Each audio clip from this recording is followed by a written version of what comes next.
What is up, guys? Welcome to another episode of Fast Break Tundra Baller. We got a lot of things to talk about today, so let's get things started. If this is your first time here, you are listening to Fast Break Tundra Baller. My name is Mario Duenas, aka Tundra Baller. I go by Tundra Baller everywhere online. So this is pretty much a podcast about anything basketball, especially for my love of the LA Clippers. I am a huge Clipper fan. I'm also a season ticket holder for the Clippers, so as of now, I go at every game, or at least almost every game. Last Thursday was the first game that I missed of the season, but we are here at Intuit Dome every Clipper home game, and I am part of the swell. If you guys don't know what the swell is, it is part of a wall, the heartbeat of a wall. The wall section Intuit Dome is a 51 section of only Clipper fans, and the rules is that you can't root for other teams and you can't wear any merch of other teams, or else you'll be kicked out, or you'll be given a warning at least if the people working there are being nice. But the swell, they are the heartbeat of a wall. You've probably seen those people that distract the players during free throws. That is me. I am part of those people. So let's get things started. So I was invited to all 3 days of All Star Weekend. So I'm going to be talking about that pretty much and how it was as a season ticket holder of the Clippers. And then we're going to be talking about some allegations that came up about Kevin Durant before the All Star game last Sunday. So Kevin Durant allegedly has a burner account. So I'm going to be talking about everything about that, and then we're going to be talking about a NBA player spotlight. I did a few of these last semester. By the way, this is my second semester of being on Tundra Radio, so welcome if this is your first time listening. And I did a few players such as VJ Edgecombe from the Philadelphia 76ers and Kobe Sanders from the LA Clippers. And we have one more player today. Make sure you guys stay tuned. I'm going to be talking about this player last for today's episode, so make sure you guys stay tuned for that. So, last weekend, so pretty much about a week ago now, you're going to be listening to this on Saturday if you're listening to this live, but last weekend, so 2 Mondays ago, so last week on Monday, I got invited to All Star Weekend. So there was this contest for the last 7 games of All Star Weekend. So pretty much the top 300 members in the swell, my section of the wall, we pretty much had to complete missions such as going to games early, being loud, being at your seat, pretty much just cheering whenever the other team misses free throws, when we got a block on somebody, pretty much stuff like that. And we would get XP for that. So there was pretty much a XP leaderboard for those last 7 home games before All Star Weekend. And it was originally the top 100 people would go to Sunday for the All Star game. And then the next 100 people would go on Saturday to see the dunk contest, the shooting stars, and the not rising stars, the 3 point contest, dunk contest, 3 point contest, all that good stuff. And then the last 100 people that made it to the top 300 would go to Friday for the rising stars. That was my original plan. But then it got changed to all 300 people would go all 3 days of All Star Weekend. So that was it. That was amazing news to hear. But if I had to choose one day, it definitely would have been Saturday before All Star break happened. But now going to pretty much seeing how All Star Weekend went, I would probably say at least Friday or Sunday because the Rising Stars that was fun. Saturday it was part of it was good, part of it was mid, and some of it was bad. The dunk contest was bad, but we'll talk about that more. And 3 point contest that was good. That was the best part of Saturday. And Sunday it was actually a pretty fun All Star game or games. So, like I said, I was notified last week on Monday that I was invited to all 3 days of All Star Weekend. So, there is a thing on Thursday. So before all 3 days of All Star Weekend happened the day before.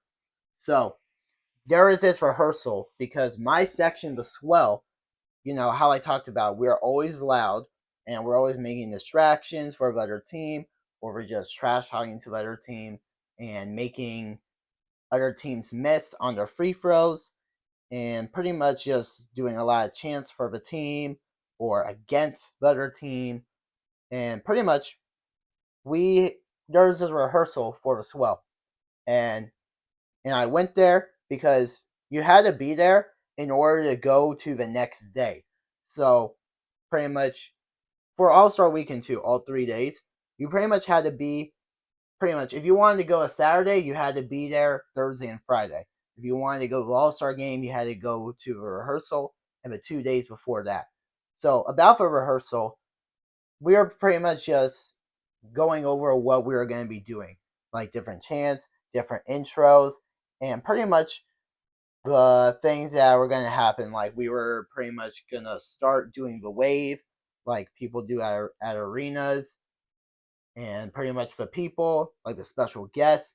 There's this guy that is the Miami Heat PA announcer, and at his games, when there's 2 minutes left on every quarter, he says something like 2 minutes, dos minutos.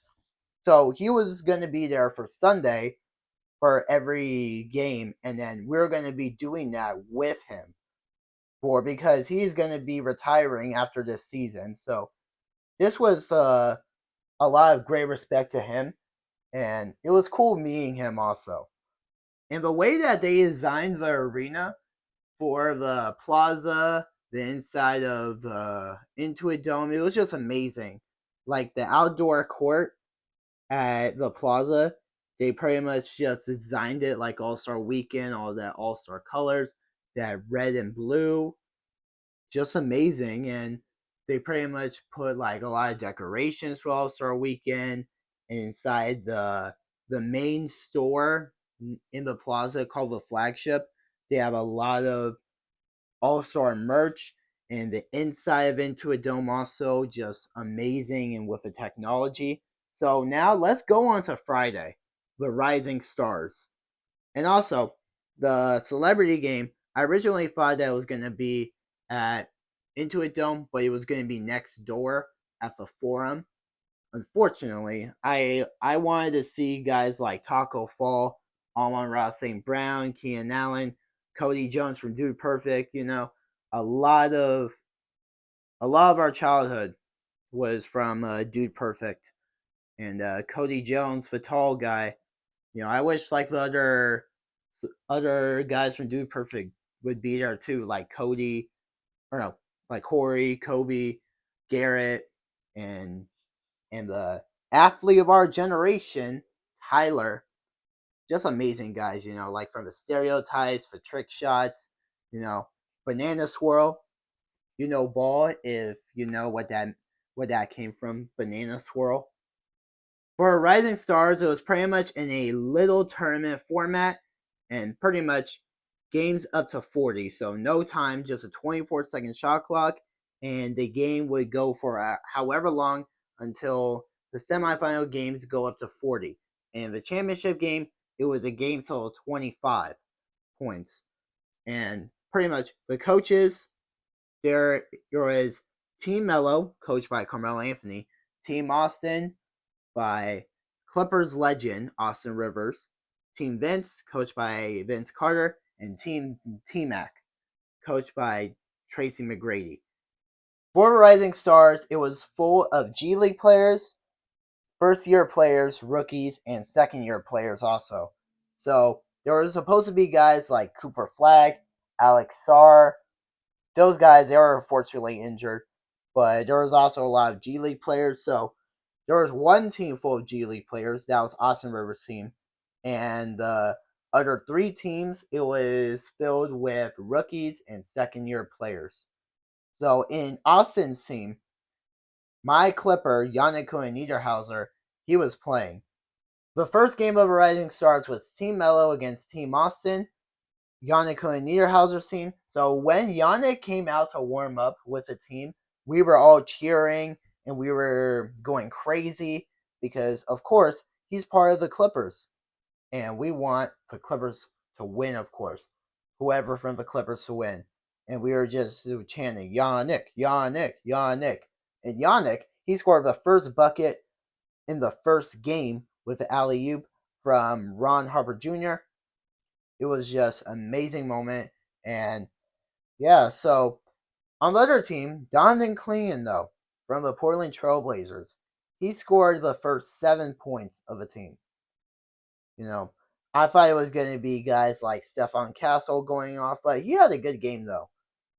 Ron Harper Jr., he currently plays in the G League. He is the son of NBA player and legend Ron Harper, and his brother, Dylan Harper, who is a rookie for the San Antonio Spurs right now, he was playing on the other team, Team Mello, so two brothers playing against each other.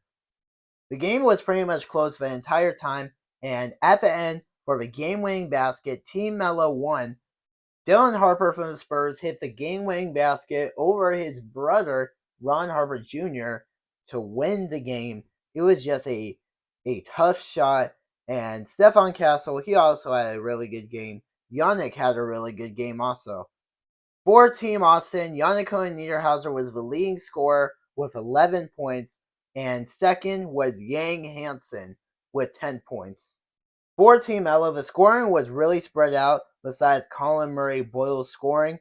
The rest of the guys, they scored 4 to 9 points, but the leading scorers were Reed Shepard. He went 3 for 3 from the three-point line, and Donovan Clingan also scored 9 points. Reed Shepard scored 9. With that win, Team Mello goes to the championship and will play the winner of Team Vince and Team T-Mac.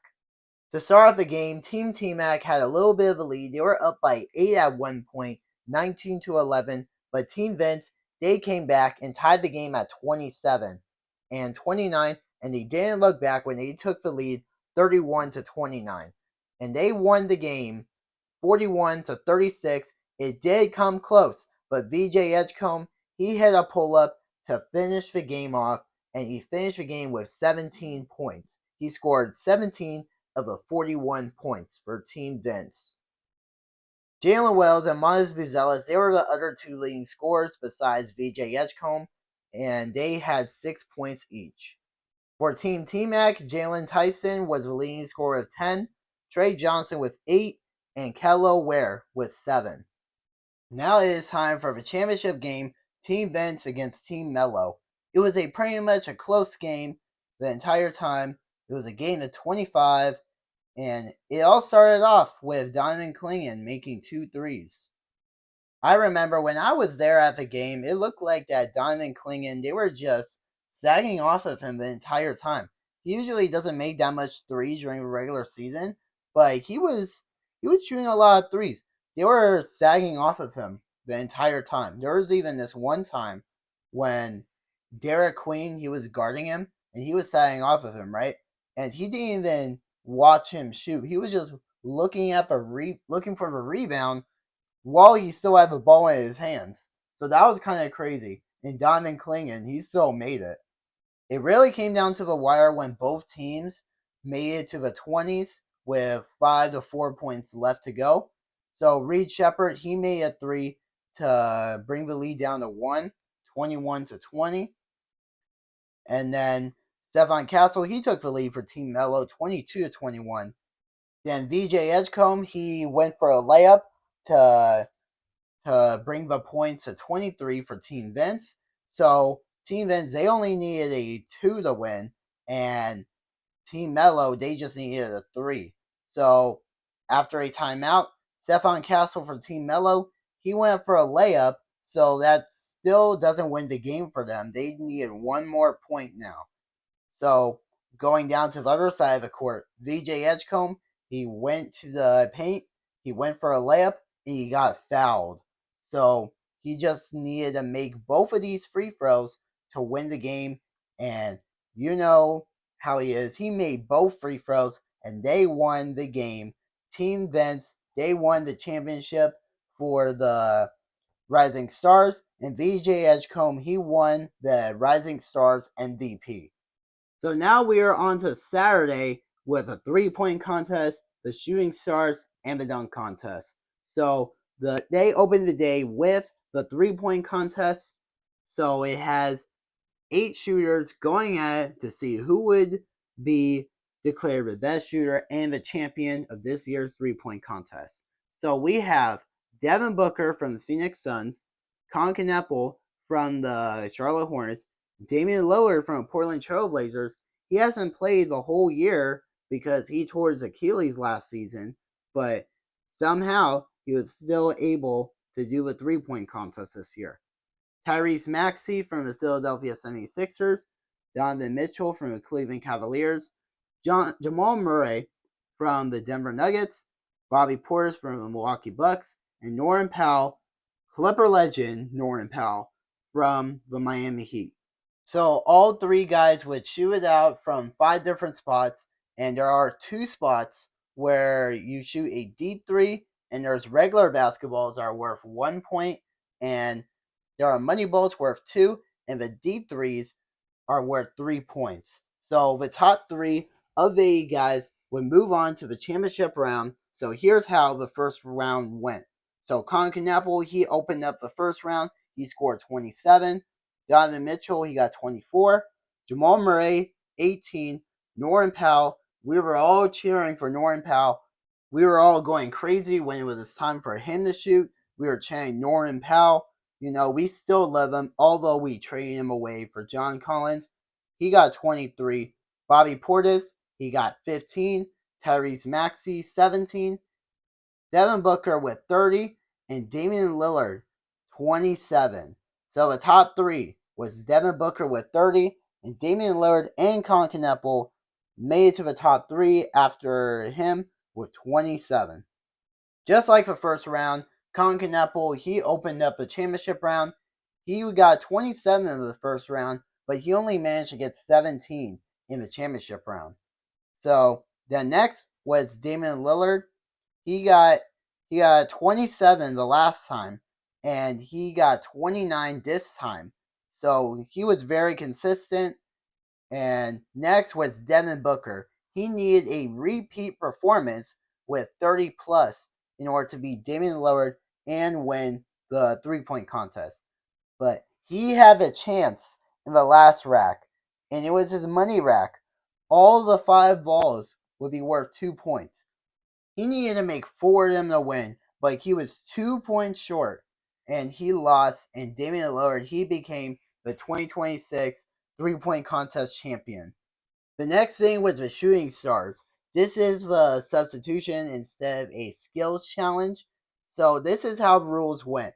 So there were 4 teams of 3 teams each, with 2 NBA players and 1 NBA legend. And the 2 NBA players are current. So the teams would have 70 seconds to shoot from 7 different spots.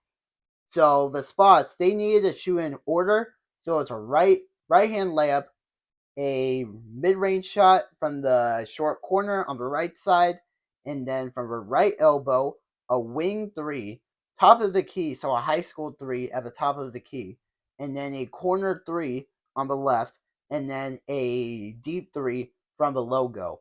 So all 3 players, they had to shoot in order, so pretty much in one spot. So let's say for every spot, pretty much, player 1, then player 2, then player 3, and then when they go to the last spot, they just keep shooting from that spot, as long as they keep shooting in order. And they all had a different point value. So, the layup, 2 points. The right short corner, also 2 points. The elbow, 2 points. The 3-pointer from the wing and the corner, there were 3 points. The high school 3, also 2 points. And the long 3, the deep 3 from the logo, which was 4 points. So the 4 teams, they would go at it, and the top 2 would move on to the finals, and then those 2 would go at it again, and that would declare the winner. The 4 teams were Team All-Star, which had Scotty Barnes, Chet Holmgren, and the legend Richard Hamilton. Team Knicks, Jalen Brunson, Karl Anthony Towns, and Allen Houston. Team Cameron, Jalen Johnson, Con Kneppel, and Corey Maggette. Duke legends, and also Clipper legend Corey Maggette. And then Team Harper, Dylan Harper, Ron Harper Jr., and Ron Harper Sr. In the first round, Team All-Star, they scored 16 points. Team Cameron, 24. Team Harper, 18. And Team Knicks with 31. So moving on to the championship was Team Knicks and Team Cameron. The championship round, though, it was really competitive. Team Cameron, they opened up with 38 points. Corey Maggette made 3 threes in a row from the logo. And we were all going crazy because he was a former Clipper, and I was able to meet him a few weeks before. And it was just amazing to see him make 3 threes. And I really thought that Team Knicks, because they scored more than the Team Knicks first round, I didn't think that Team Knicks would have a big chance of winning, but they proved me wrong, and they won with 47 points. Team Knicks, they got a lot of their logo threes down, and that was how they were able to win. They only needed a few, but they made more than that. So now we're going to the last thing of NBA All-Star Saturday, which is the dunk contest. And man, this was probably one of the worst dunk contests in at least recent history for the NBA.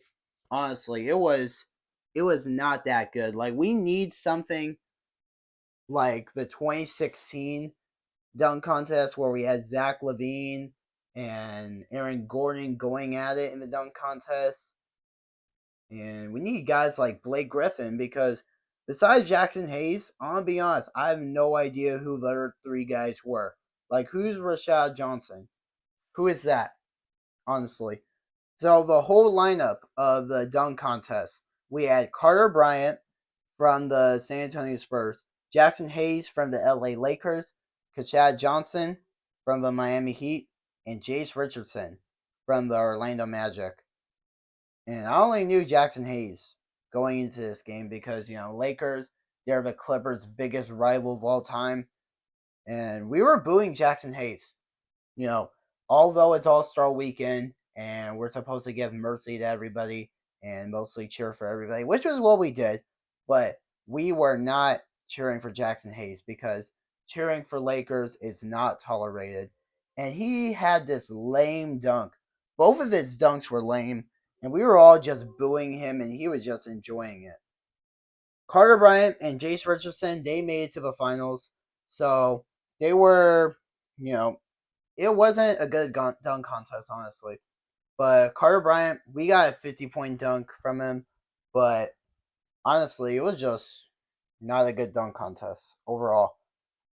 Like, Mac McClung, for the last few years, he was in the dunk contest, and he made it entertaining, but unfortunately, he was not on the dunk contest this time. So, yeah, it was just not good. I have no more words to say about that. So now we are here for the final event, the All-Star Game, or games, you could say, because there are 3 teams of the All-Stars, and so it was USA Stars, the World Team, and USA Stripes. So the USA Stars, they were pretty much the younger guys. The Stripes are the vets, and the World is just teams outside that not from the United States or represent a different country pretty much. And the first game was USA Stars versus Team World. So all these games, they were 12 minutes long, so pretty much a quarter long. It wasn't to a target score, but the first game, though, it was a really, really good game. And it went into overtime. So the overtime rules was it was first of 5 points wins. And Scotty Barnes, he hit the game-winning shot. He didn't even know that it was the game winner. Like, he made the shot and just pretty much ran to the other side of the court like, oh, I just made a regular shot. Okay, next play. But, yeah, and then his teammates celebrating. He was like, wait, what? And then, yeah, it was like, oh, I hit the game-winning shot, and there we go. The next game was against both USA teams, the Stars and the Stripes. So, the Stripes, that is Kawhi Leonard's team. He was playing amazing. But that is for the next game, though. But the Stripes, they won 40-42. De'Aaron Fox, he hit the game-winning shot at the buzzer to win the game for the USA Stripes. The next game was the USA Stripes, so they played back-to-back games against the World Team. Kawhi Leonard, man, he went off. So the Stripes, they won 48-45, but man, Kawhi Leonard in 12 minutes, he was looking like 37 point in a quarter Clay. He scored 31 points in 12 minutes, and at one point, he scored 15 straight for the Stripes. It was just amazing. It was just an amazing experience watching that happen at our own home arena at the All-Star game, and Kawhi Leonard going off at his home arena. It was just an amazing thing to say. A lot of people hate on Kawhi. Last September, the aspiration stuff came out with the salary cap, along with Steve Ballmer, and then him getting injured again, being out for about 10 games for almost twisting his ankle, flipping his ankle that one time. But people don't understand.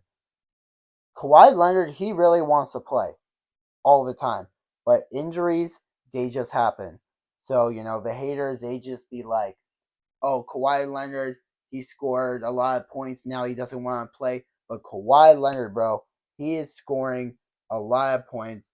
And the last 33 games for the Clippers, he scored 20 plus points. That is second all time behind Bob McAdoo with 44 straight points, or 44 straight games of scoring 20 plus points. To make the performance even better, Kawhi Leonard scored the game winner to end the game, and they won 45-48. They won with 4 seconds left. Kawhi hit it with 4 seconds left, and Victor Wembanyama for Team World, he tried to tie the game at the buzzer, but it was no good. So the championship game was a rematch against both USA teams, the Stripes and the Stars. So it was a lopsided game though for the Stripes. They won last time against the Stars, but it was completely different this time.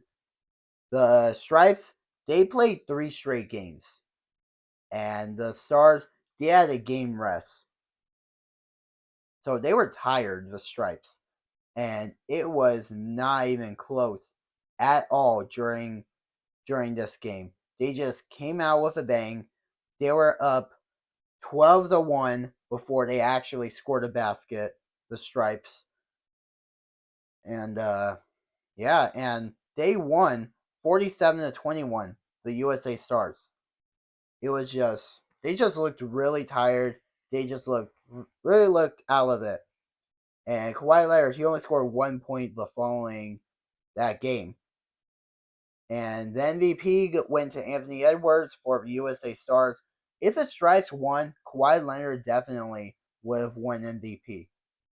All-Star Weekend overall, it was an amazing experience. I cannot thank Steve Ballmer and the LA Clippers enough for inviting me and 299 other swell members for free. It was just an amazing experience. We were able to go in for free parking, and pretty much the only thing we had to spend money on was food and drinks, pretty much. And we got free stuff each day, like free shirts and other stuff. It was just amazing. And it was first come, first serve for the seats in the swell. I got row 4 for each day.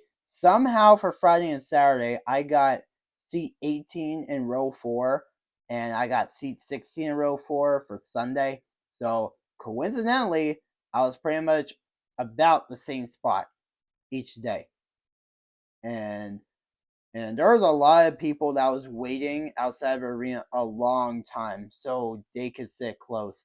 But shout out to everybody.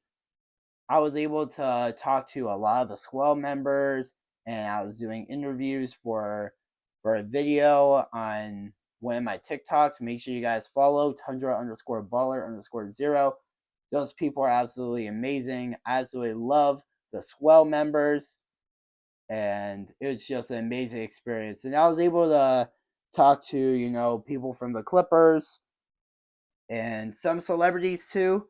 Like I ran into Jester for the second time, formerly Jester the Laser.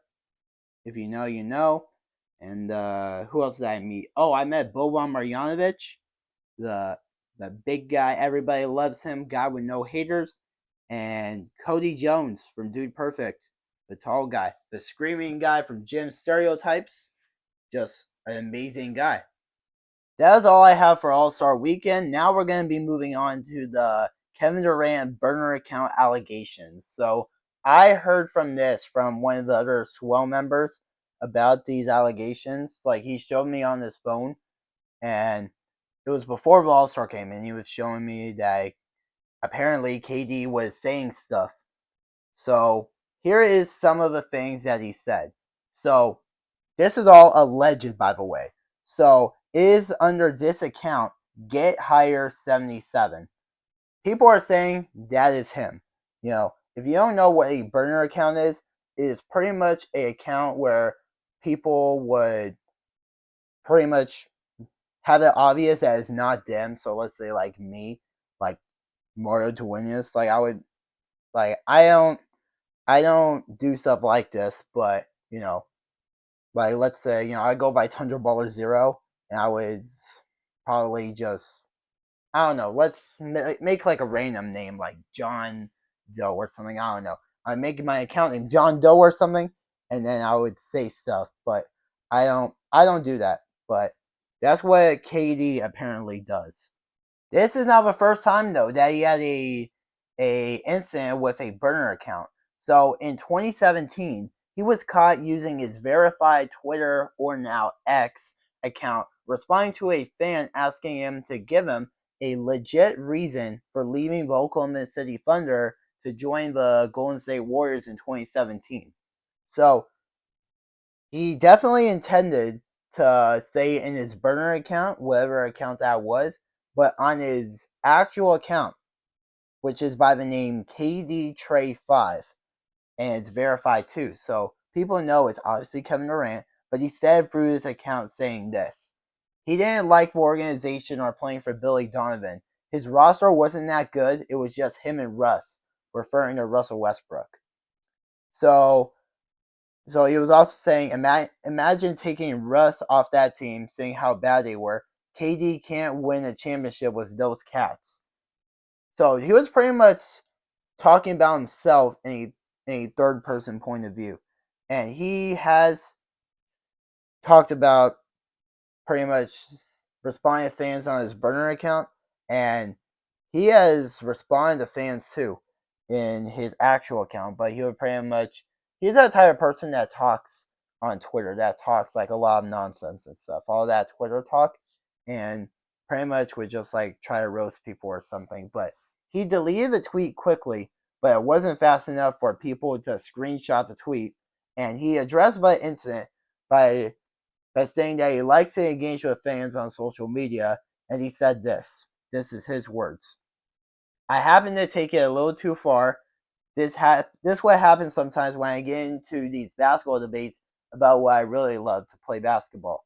I don't regret clapping back at anybody or talking to any fans on Twitter. I happen to take it a little too far.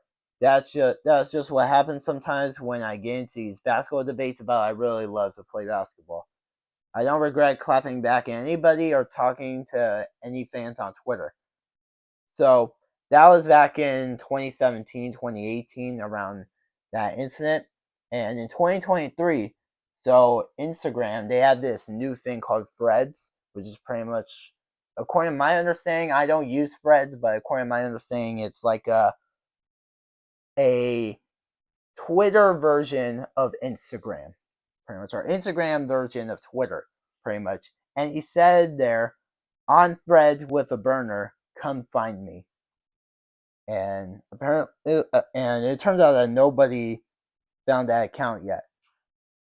But last Sunday there was these allegations of this account, Get Higher 77, People are saying it is ran by Kevin Durant. It used to be a public account, but now it's a private account after these allegations started happening.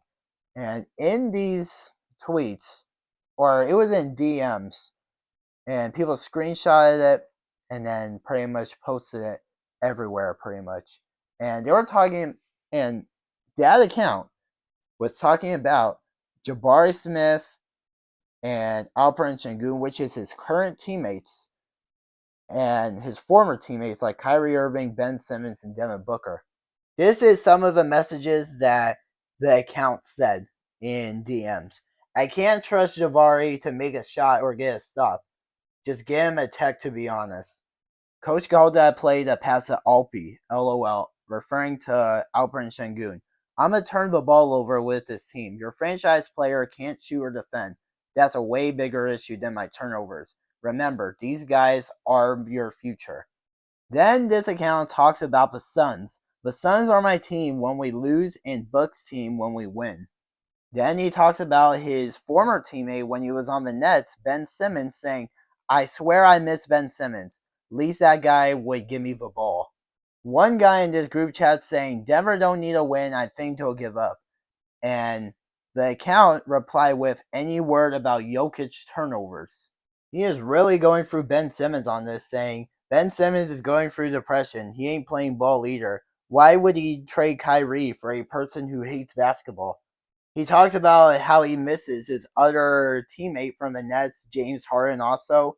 And he also talks about Stephen Curry, saying, if you don't screen and pass up shots for Steph, you're getting waived. This alleged account also said that Chris Paul, it really ain't it. So he was talking about Chris Paul. He used to be in the Thunder when he left the Thunder, KD, and one guy replied saying, OKC Russ passed him more. He even talks about Kawhi Leonard, a current Clipper, saying Kawhi's funny as heck. He texts a group chat like, hey gang, it was mutual, good luck, with a claw emoji. If you look at the banner on the Get Higher 77 account, there's this owl, and this was part of a GIF that Kevin Durant tweeted 4 years ago on February 9th, 2021. And this account, Get Higher 77, was created on August 2021. So it is not confirmed that this is Kevin Durant, but it is alleged for now. Jabari Smith, one of the people that was in those text messages, they are teammates right now. Jabari Smith Jr. and Kevin Durant. And Jabari Smith Jr., he really admired Kevin Durant growing up, like one of the players that he really looks up to. And obviously, Kevin Durant, he was asked about it. So last Wednesday, he was asked about it at the Rockets practice, and he pretty much said that he is focused on playing ball, and pretty much it like that. And Jabari Smith Jr., he pretty much kind of avoided the question too, and he pretty much said that we're locked in and stuff. So we got one more thing before we end this episode of Fast Break 100 Baller. We have, like what I said earlier, the player spotlight. So are you guys ready for who the player spotlight is? Today we're going to be talking about Jordan Miller. So he is a current Clipper right now, and he's just been playing amazing. And yeah, just great player for the Clippers. Been a Clipper for a few years since 2023, so about 3 years now. It's his third season. So let's talk about his journey to the NBA and where it got to this point right now. So he was born on January 23rd, 2000 in Anaheim, California. He moved to Virginia when he was 6 years old, and his passion for basketball started when he made the basketball team at Blue Ridge Middle School. He played an AAU basketball with a team called D1 Sports and Athletics. The director and his coach, named Eric Williams, he believed from the start that Miller would be a future D1 basketball player. For high school, he went to Loudoun Valley High School in Purcellville, Virginia. He played against players that were already ranked and he was holding his own against that competition. During a regional playoff game his sophomore year, he missed a free throw that would have tied the game. From that moment on, he started practicing free throws a lot more, and that year he led his team to a 30-1 record the next year, and he made both free throws to win the game, and pretty much the same situation his sophomore year. And as I said, he led his team to a 30-1 record that year to win a state championship, which was the first ever state championship in school history. He scored 26 points in the championship game, and he became the school's all-time leading scorer by scoring over 1,700 points in 4 years. According to ESPN, he was a zero-star recruit coming out of high school for the class of 2018, but he committed to a D1 school called George Mason University. He chose to go there because that was his first Division I offer, and he is a big believer on going to whoever believes in him first. He wanted to stay local also, since the school lived an hour away from where he lived. In his freshman year, he was originally supposed to redshirt that year, but after not playing for the first 16 games, he played in the last 17 and started 16 of them. He averaged 10 points and 7 rebounds while shooting 61% from the field, and he led the team in rebounding and field goal percentage and was the third leading scorer for the team. In his sophomore year, he was the only player to start all 32 games that year. He averaged 12 points and 5 rebounds, and he led the team in minutes per game with 32. He had a season high with 28 points in 11 for 13 shooting against Long Island University. He was also awarded the Cayman Islands Classic All-Tournament team. Unfortunately, though, that was the year when COVID shut down everything, and that happened. The season came short after beating St. Joseph's in the first round of the Atlantic 10 Conference Tournament. So that shut down everything. So imagine how far the team would have went.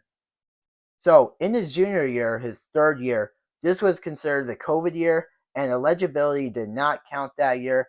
Everybody was given another year of eligibility because of COVID. He increased his points to 15 a game, and he set a career high in points with 30 against Howard University and a career high 15 rebounds against George Washington. He was named to the third team All Atlantic 10. After his third year, George Mason made a coaching change, and because of this, he entered the transfer portal, and he committed to the University of Miami. In his fourth year as a junior, so this was eligibility wise, he is a junior, but it is his fourth year, and he started in 31 of the 36 games that he played. And now that he's playing in the ACC, the competition is a lot higher than the Atlantic 10. George Mason is like a lower major Division I school like Cal State Fullerton, but now much bigger competition against mid-major and high major teams in Division I basketball now that he's playing for the University of Miami. So he averaged 10 points and 6 rebounds and almost 31 points a game. So he tied records such as the most steals in conference history with 7, and a program record for most steals in a half with 5. He also became the first player in program history to make at least 6 field goals without a miss in the NCAA tournament. So now going into his 5th and final year, his senior year, he had his best season out of all the 5 seasons.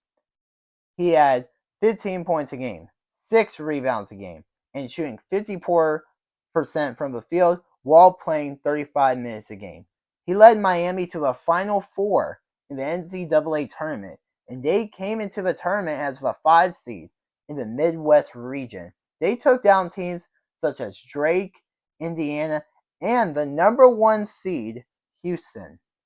His best game that year was in the Elite 8 against Texas, where he scored 27 points on 7 for 7 shooting and made all 13 of his free throws. He was the first player in the last 20 years at that point to shoot at least 20 shots, counting free throws, without a miss. But unfortunately, in the Final Four, his season came short, and his playoff or his championship hopes went short when he lost to UConn that year. And he was named to the All Second Team, All ACC, so pretty much All Conference, and the NCAA Midwest Region All Tournament Team, and the ACC All Tournament Second Team. So he declared for the 2023 NBA Draft. It was drafted by my very own, the LA Clippers, with a 48th pick. He signed a two-way contract with the team, meaning that he will most likely bounce from the NBA and the G League, and he can only be active for 50 NBA games, up to 50 NBA games, but cannot play in the playoffs. So that was very unfortunate. But he averaged 18 points and 6 rebounds a game in 16 games that he played in the G League while shooting 50% that year. In the NBA, though, with the LA Clippers, he played for, at that time, the Ontario Clippers, but now it's the San Diego Clippers. He didn't see the floor that much with the LA Clippers, and he only appeared in 8 games, a lot of them most likely in garbage time, and he averaged 3 minutes a game in all of those 8 games that he played. Going to his second year in the NBA, he played in the 2024 Summer League for the Clippers, and he went off. He was named to the All-Summer League first team. He averaged 25 points and 4 rebounds. In the first game, he scored 36 points on 11 for 18 and 6 for 10 from 3 against the Denver Nuggets. So he was still on a two-way contract, but he played a lot more games with 37 games. A lot of those games, he was on the rotation, coming off the bench. And he averaged 4 points while playing 11 minutes per game. So that was last season.